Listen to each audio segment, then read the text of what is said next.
ایک ہماری دھوبن تھی ماسی شریفہ مرحوم 85 میں فوت ہوئی، سن 85، بہت لڑاکی تھی. تو آگے ایک دن میری بہن کے پاس کہنے لگی بی بی میری یہ نوہ میرے نال بڑا لڑتی آپ تھی، میں نے کوئی تویز دے ساریا میری یہ نوکر بن جا. تو وہ میری بہن نے ایسے نا ایک کاغذ پر نا وہ کل لکیریں لکونے لگا کے تو ایسے بالکل رول کر کے کہا کہ ماسی شریفہ جب تیری لڑائی شروع ہو نا تو نے یہ تعویذ یہاں رکھنا ہے،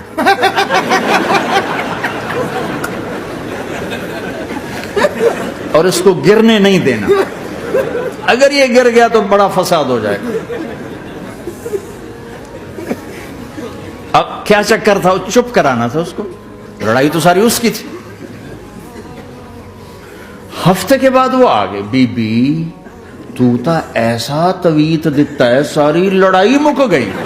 کیوں؟ جو ماسی شریفہ آپ چپ ہو گئی، یا وہ شروع ہوتے وہ ایسے کر کے بیٹھ جاتی، لڑائی ختم. تو میں سب کو یہ تعویذ دے کے جا رہا ہوں، جب تمہاری لڑائی شروع ہو تعویذ یہاں رکھ لینا، بولنا نہیں. دیکھنا چند دنوں میں تمہارے گھروں میں محبت کے پھول کھلیں گے. یہاں بہت زیادہ طلاق بڑھ چکی ہے، تھوڑے دنوں میں طلاق طلاق طلاق طلاق، جو ایک دوسرے کی برداشت نہیں ہے. یہ میرے نبی کی زندگی ہے، برداشت کرو برداشت کرو برداشت کرو. دوسری بات میرے نبی نے فرمایا میرے بیٹے انس، ہمیں اللہ کے نبی نے کہا ہے کہ آخری 2 صورتیں ہر جادو کا توڑ ہیں، قل اعوذ برب الفلق قل اعوذ برب الناس. یہ پڑھو کوئی جادو نہیں رہے گا. جادوگر اتنے بات کہنے پہ ہر ایک تے پھوکے ماری جاندے ہیں.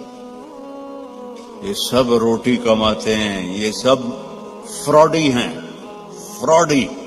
اور یہ جو سوشل میڈیا پہ وظیفے بیٹھے ہوئے ہیں وظیفے بتانے، یہ بھی بالکل جاہل ان پڑھ لوگ ہیں. اتنے 1000 دفعہ اے پڑھو، ایک ہانڈی لے آؤ، ہانڈی دے پھر تھوڑے وال پاواں گے، پھر اے کریں گے، پھر انہوں دم کریں گے، پھر انہوں زمین دباواں گے. اوے الو کے پٹھے ہیں سارے، اور آپ بے وقوف ہو سارے جو ان کے پاس جاتے ہو.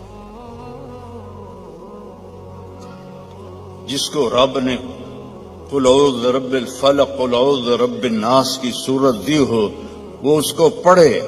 اور آیت الکرسی مچھلی کھانے پر اللہ تعالیٰ نے موسیٰ علیہ السلام کی قوم کو، پورے شہر کو بندر بنا دیا.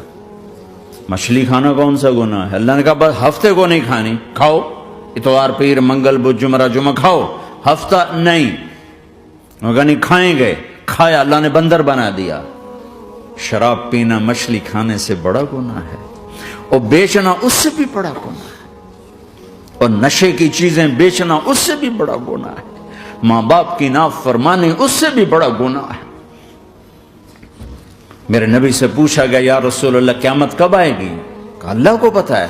کہا کوئی نشانی بتا دیں، کوئی نشانی بتا دیں.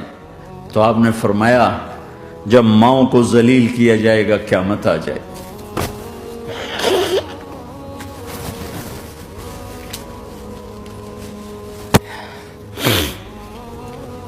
یہ تو اس کی دعائیں ہیں، بیچ میں آ کے کھڑی ہو جاتی ہیں. اللہ تعالیٰ نے کسی کو بندر بنایا، کسی کو خنزیر بنایا، کسی کو زمین میں دسایا، کسی کو پانیوں میں بہایا، کسی کو ہواؤں سے اڑایا، کسی پر آگ کو برسایا، کسی پر بجلیوں کی چمک کو سے ان کو راکھ کیا. کب میرے رب نے کیا کچھ نہیں کیا. وَكَمْ أَهْلَكْنَا مِنَ الْقُرُونِ مِنْ بَعْدِ نُوحٍ وَكَفَى بِرَبِّكَ بِذُنُوبِ عِبَادِهِ خَبِيرًا بَصِيرًا. کیا کچھ نہیں ہوا ہمارے ساتھ، وہ کیوں نہیں ہوا کہ وہ کملی والے کی دعائیں ہیں، دعائیں ہیں، دعائیں ہیں، رونا دھونا ہے.